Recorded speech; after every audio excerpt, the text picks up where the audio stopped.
Oi, pessoal, boa noite. Vou começar novamente aqui com um novo assunto. Vou falar sobre reações químicas, tá? Essa aulinha é uma aula mais introdutória e a gente vai estudar um pouquinho as classificações de algumas reações em química inorgânica, tá bom? Então vamos lá, gente. Bom, primeiro vamos definir o que é reação química, né? Então, o que acontece é que numa reação química, as moléculas ou aglomerados iônicos, eles, entre aspas, são desmontados, né? Ou seja, a gente quebra algumas substâncias e essas substâncias, então, elas se rearranjam, né? Os átomos delas se rearranjam formando, então, os produtos, tá? Então, é como se a gente estivesse desmontando e remontando do outro lado, tá bom? Então, aqui eu tenho um exemplo da molécula, da síntese da molécula de água, né? Da água, tá? A partir dos gases hidrogênio e oxigênio, tá bom? Então, aqui, ó, a gente tem o primeiro membro, que são os reagentes, e aqui a gente tem o segundo membro da equação, que são os produtos, tá? No meio aqui a gente tem uma seta, essa seta indica que está havendo uma transformação química, tá? E essa seta aqui, ela está num sentido só, mas ela pode, por exemplo, ser uma seta dupla, uma meia seta dupla. Isso aqui vai indicar um equilíbrio químico, tá? Que vocês vão estudar depois em físico-química. Ou a gente pode ter uma seta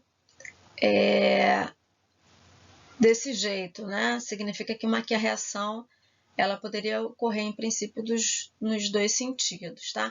Só que uma seta dupla assim é diferente de meia seta indo para um lado para o outro, tá? Isso aqui é um processo dinâmico, esse aqui é um processo que ou vai para um lado ou vai para o outro, dependendo da situação, tá bom? E, por outro lado, uma seta que vai só nesse sentido significa que a reação vai ocorrer nesse sentido até um determinado rendimento, né? Que a gente é um conceito que a gente vai trabalhar depois quando a gente estiver trabalhando com estequiometria, tá bom, gente? E aqui tem umas outras informações, né? Tem aqui o G, né? Aqui eu tenho o G novamente e aqui eu tenho o L. Isso daqui diz respeito ao estado físico ou a condição em que os reagentes e os produtos estão. Então, o G se refere a gás, o L se refere a líquido, e o S a sólido. O aqui, por exemplo, significa que a substância está em meio aquoso, seria uma solução, por exemplo, tá? A gente pode ter ainda, no lugar disso, a gente pode ter, por exemplo, uma seta para cima, significa que, nos produtos, né? Significa que quando aquele reagente ele acontece, ele é formado, ele automaticamente vai embora para a atmosfera, né? Ou então a gente pode ter uma setinha para baixo, significando que o produto formado ele é insolúvel, tá? Então, insolúvel normalmente é para sólido, que se forma em solução aquosa, por exemplo, sais insolúveis ou óxidos insolúveis, que também podem ser formados numa reação inorgânica, como a gente está estudando, tá bom? Então, vamos lá. Dentro da ligação química, né, a gente vai utilizar as fórmulas químicas, né? E as fórmulas a gente vai indicar o elemento químico, da forma como ele aparece no composto, e esse número embaixo aqui se refere ao índice. Esse índice diz respeito a quantas vezes o elemento, quantos átomos daquele elemento a gente tem dentro de, por exemplo, uma molécula, né, como a molécula da água, como a molécula do oxigênio. Isso aqui é a molécula do butano, tá? Que é um gás que vem do petróleo. Aqui, por exemplo, é um sal, né? O MgCl2, então ele é um sólido iônico, tá? Então, isso aqui é a proporção em que os elementos aparecem no sólido iônico, tá bom? E o índice 1, obviamente, a gente não costuma escrever, a gente não escreve, então a gente vai colocar só os índices maiores que 1, tá bom? Mas Esse índice diz a quantidade, né, de cada elemento aparece na fórmula química, tá bom? Além disso, a gente pode escrever também equações iônicas. Então, aqui, por exemplo, a gente tem um equilíbrio químico, né, que acontece. Aqui deveriam ser duas meias setas, tá? Mas só que é difícil colocar isso no Word, então eu não coloquei. Então, duas meias setas são um equilíbrio químico, né? Em que você tem o íon H+, e o íon OH- reagindo para formar molécula de água, tá bom? Isso aqui é um equilíbrio, a auto-ionização da água, tá? Isso aqui ocorre na água pura, e aí a gente utiliza isso aqui para definir, por exemplo, o pH, tá? O conceito de pH. Além disso, eu tenho, por exemplo, essa reação aqui. Essa reação iônica, a gente só está indicando a presença do íon ferro 3 e as hidroxilas numa reação, né? Então, na equação iônica, o que a gente coloca só as espécies principais na formação de uma determinada substância em solução aquosa, tá bom? Aqui, de novo, seria uma... A gente, na verdade, aqui a gente tem uma seta, né? Porque essa reação aqui tem a formação de um sólido, tá bom? Então, nas equações iônicas, o que a gente vai escrever é só os íons, átomos neutros e também não está aparecendo aqui, ó, moléculas neutras, que está aqui atrás do vídeo, né? Ou então compostos neutros, né? De um modo geral. Pode ser iônico, pode ser molecular e etc. Tá bom? Então, a gente vai fazer um pouquinho da classificação de reações, né? Primeiro, a gente vai classificar quanto que a gente chama de liberação de calor, tá? A gente pode ter reações exotérmicas, ou seja, reações que liberam calor, como, por exemplo, a combustão do carvão, a queima do carvão, né? Só para a gente falar um pouquinho sobre combustão, toda combustão, quer dizer, toda não, né? Quase todas as combustões que a gente existem, né? São a reação de um determinado composto com o oxigênio, tá? Então, aqui a gente tem o carvão, por exemplo, reagindo com o oxigênio do ar para formar o CO2, tá? Toda reação de combustão, a gente precisa de um pouco de calor para ela começar, como, por exemplo, a chama de um fósforo, tá? Então, a combustão, por exemplo, do carvão, a combustão do combustível no carro, a gente precisa de uma centelha, né? Para poder começar.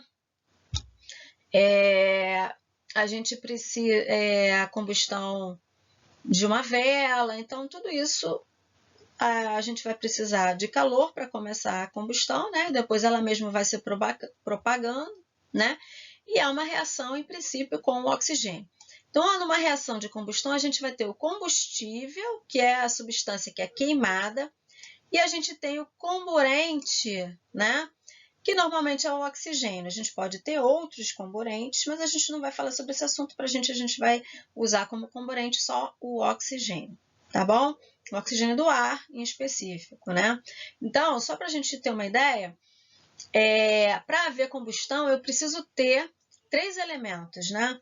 Um é o calor inicial, 2 é o combustível e o comburente. Se faltar um desses dois, a gente não vai ter combustão, tá bom?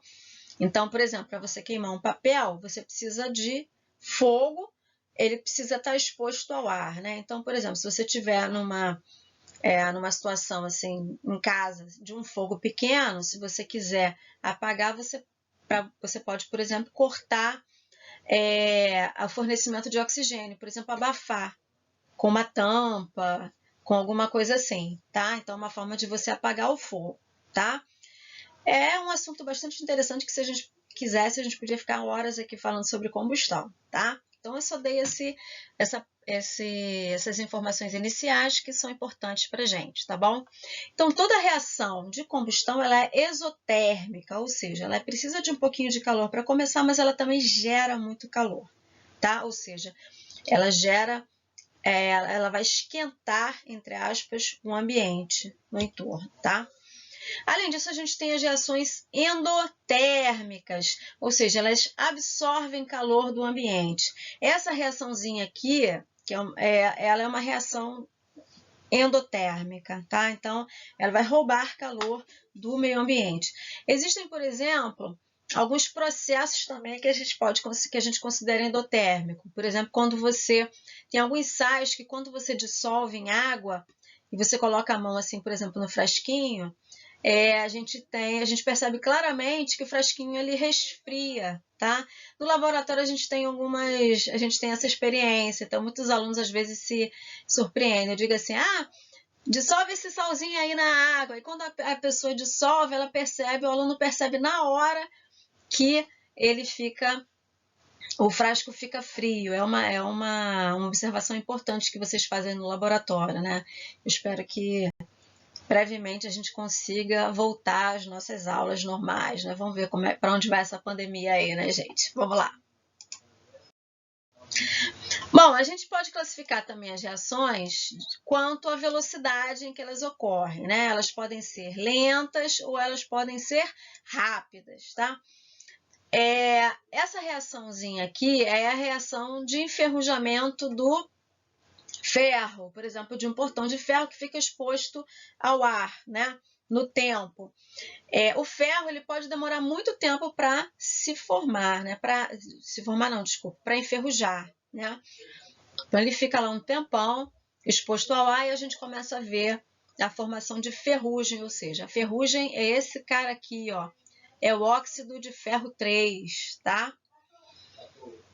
Ou então uma reação pode ser rápida, como por exemplo, a combustão do álcool. Essa, dependendo das condições, ela pode ser tão rápida que ela explode, né? A explosão nada mais é que uma reação extremamente rápida, ou seja, uma reação instantânea. E é uma reação que gera calor extremo e, dependendo da quantidade de material que explode, pode gerar um estrago muito grande, né? Porque aí gera uma quantidade de material que vai empurrando todo mundo, né? Então, a explosão realmente é uma reação muito rápida e praticamente instantânea e que causa muito estrago, né, pessoal? Então, vamos lá. Além disso, a gente pode ter reações que sejam reversíveis ou irreversíveis, né? A gente não pode confundir reação reversível também com equilíbrio, tá? Porque uma reação reversível significa que ela pode ir num sentido e no outro, como essa reação aqui, tá? Que é a reação de formação do ácido do iodeto de hidrogênio, né? Que seria o ácido iodídrico no estado gasoso, tá bom? E tem as reações que são irreversíveis, como novamente as reações de combustão.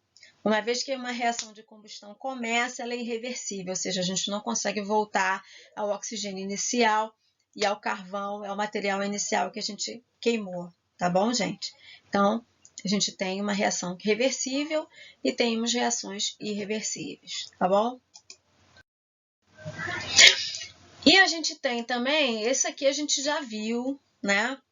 Que são reações que a gente classifica quanto à variação de NOx, né?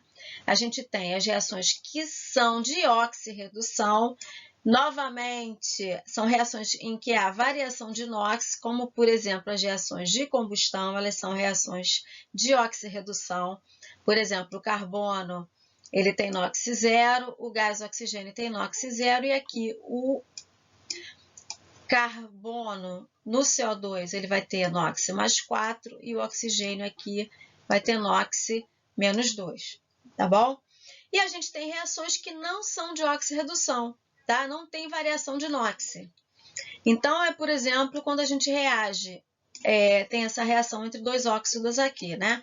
Eu tenho a reação do óxido de cálcio com o CO2. Essa reação aqui vai gerar, então, o carbonato de cálcio. Essa reação aqui não é uma reação não é uma reação de oxirredução, porque não tem variação de NOx. Por exemplo, o cálcio aqui ele tem NOx mais 2, o oxigênio menos 2. O carbono aqui ele é mais 4 e o oxigênio é menos 2, né? Aqui do lado de cá, se vocês forem calcular com calma, você vai ver que o cálcio aqui ele é mais 2, o carbono mais 4 e o oxigênio continua sendo menos 2, tá? Então, não tem variação de NOx, é uma reação que não é de oxirredução. E essa aqui de cima é uma reação de oxirredução quando a gente tem variação de NOx. Para eu saber se ela é de oxirredução ou não, eu preciso calcular o NOx de todos os elementos que estão na reação química, tanto dos reagentes quanto dos produtos. Ok? Então, vamos lá. E por último, a gente tem uma classificação que é bem interessante, que que são as reações quanto o tipo de substância que reage, tá? Então, eu tenho, por exemplo, a reação de síntese ou adição, tá? Na reação de síntese ou adição, eu tenho duas ou mais substâncias que reagem para formar um único produto, tá? Essa primeira reação aqui de combustão do carvão é uma reação de síntese, tá? Eu tenho o carvão e o oxigênio como reagentes, formando uma única substância que é o CO2. A combustão do enxofre também é uma reação de síntese, tá? Então, eu tenho enxofre sólido reagindo com oxigênio gasoso para dar o SO2. Isso aqui também é uma reação de combustão. E eu tenho, por exemplo, a reação de hidratação da cal virgem, tá? Formando a cal extinta. Então, a cal virgem, na verdade, é o CaO, que é o óxido de cálcio. Ele vai reagir com água e vai formar, então, o hidróxido de cálcio, tá? Essa reação aqui também é uma reação de síntese, né? Dois reagentes formando um só. Eu tenho a síntese total, quando a gente parte de substâncias simples como reagentes, então eu só tenho substância simples, como é o caso dessas duas primeiras reações aqui, é uma síntese total. E eu tenho uma síntese parcial, quando pelo menos um dos reagentes é uma substância composta. Nesse segundo exemplo aqui, eu tenho duas substâncias compostas para formar um produto. Então, essa aqui é uma síntese parcial e essas duas primeiras são sínteses totais, ok? Então, seguindo. Eu tenho também a reação de análise ou decomposição, tá bom? A reação de análise ou decomposição é o contrário da reação de síntese. Uma substância dá origem a duas ou mais substâncias, tá? Então, aqui eu tenho a reação de decomposição do óxido de mercúrio 2, tá? Para gerar o mercúrio e o oxigênio, tá? Eu tenho a reação de decomposição do clorato de potássio, né? Que vai formar o cloreto de potássio e o oxigênio, tá? E aqui, por último, eu tenho a reação de decomposição do nitrato de cobre 2, tá? Para gerar, e gera óxido de cobre 2, NO2 e oxigênio, beleza? Agora eu queria chamar a atenção para o seguinte, aqui eu coloquei do ladinho porque eu não consegui colocar em cima da seta, tá? Esse triângulo aqui, na verdade, é um delta, é uma letra grega delta. E essa letra delta, ela significa aquecimento, ou seja, significa que para essa reação ocorrer, a gente precisa aquecer, tá? Normalmente as decomposições, eles vão aparecer com esse deltazinho aqui em cima, tá? Significa que geralmente a decomposição, ela ocorre mediante aquecimento, tá bom? Nesse segundo exemplo aqui, além disso, eu tenho o MnO2. O que significa isso aqui? Isso aqui também, geralmente, isso aqui fica em cima também da seta, tá? Eu não consegui colocar em cima da seta, eu botei aqui do ladinho, tá? Mas é em cima da seta. Isso aqui é um catalisador. O catalisador, ele é uma substância que a gente usa junto com o reagente para poder acelerar essa reação, tá? Então, nesse caso, para que a decomposição do clorato de potássio ocorra mais rápido, a gente usa o dióxido de manganês. Só que o catalisador, ele ajuda a reação a ocorrer mais rapidamente, mas ele não faz parte da reação, tá? Então, significa que ele melhora a velocidade da reação, mas no final da reação ele se regenera, tá bom? Beleza? E, gente, ó, quando a decomposição ocorre pelo calor, a gente chama de pirólise, tá? Ou a gente usa o nome calcinação, tá? Quando vocês ouvirem assim, a gente vai calcinar tal substância, significa que você vai decompor essa substância através do calor, tá bom? Então, geralmente a gente usa uma mufa para isso ocorrer, tá bom? Uma mufa é um forno de alta temperatura, 500, 600 graus, às vezes você tem mufa que vai até 1000, mais de 1000 graus, tá? Para poder calcinar, ou seja, pirolizar essa substância, ou seja, decompor através do calor, tá? A gente pode compor também através da luz, tá? Então, tem, por exemplo, quando você pega o hidróxido de cálcio, né? Ou o cloreto de... Desculpa, eu falei hidróxido de cálcio, mas não é não. Na verdade, eu queria me referir ao cloreto de prata. Quando a gente faz uma reação de precipitação do cloreto de prata, por exemplo, ela se decompõe através da luz. Então, ela é branquinha no início, quando ela se forma, e se você deixar exposto na luz, ela se transforma em óxido de prata, que é escuro, tá? Então, a gente decompõe para óxido de prata, tá? E a gente pode decompor também utilizando a eletricidade. Nesse caso, a gente vai chamar a decomposição de eletrólise. A gente pode decompor a água, por exemplo, através da eletrólise. Então, você vai decompor a água líquida em gás oxigênio e gás hidrogênio. A gente pode, inclusive, recolher o gás se a gente estiver usando o equipamento adequado. Beleza? Então, seguindo. A gente tem também a reação de deslocamento ou substituição ou troca simples, tá? Essas reações de deslocamento são reações de oxirredução, todas elas, tá? Então, você tem uma substância simples que vai deslocar uma outra substância dentro de uma substância composta, tá? Então, ela vai ocupar o lugar, por exemplo, o ferro vai ocupar o lugar do cobre aqui na substância e vai transformar o cobre numa substância simples. Isso é o que a gente chama de reação de deslocamento ou de substituição, tá?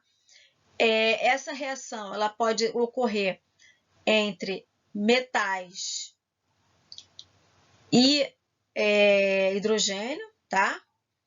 Ou pode ocorrer entre ametais, tá? Isso aí depois a gente vai estudar com mais calma numa próxima aula, tá bom?